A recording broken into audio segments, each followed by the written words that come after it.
Magandang gabi, Philippine Air Force.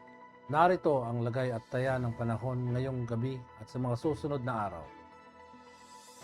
Sa kasalukuyan, meron tayong binabantayang low pressure area na nasa labas ng ating Philippine Area of Responsibility na kaninang alas 2 ng hapon ay huling namataan sa layong 2,735 kilometers east of Eastern Visayas.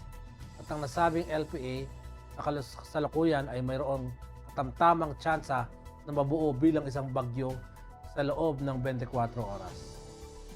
Samantalang ang easterlies naman ay makakaapekto sa eastern section ng Visayas at Mindanao.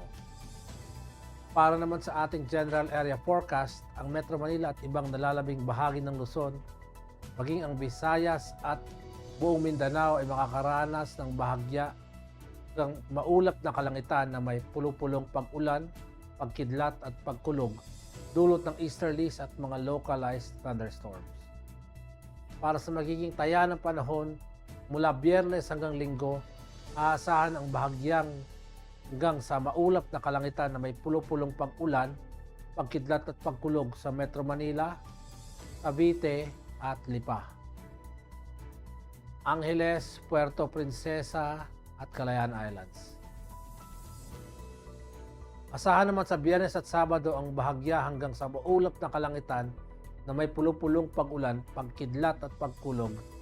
Pagsapit ng Linggo, asahan naman ang maulap na kalangitan na may kalat na pag-ulan, pagkidlat at pagkulog sa Mactan, Zamboanga at Davao. Para naman sa ating astronomical information, ang haring araw ay lulubog ng 6:27 p.m.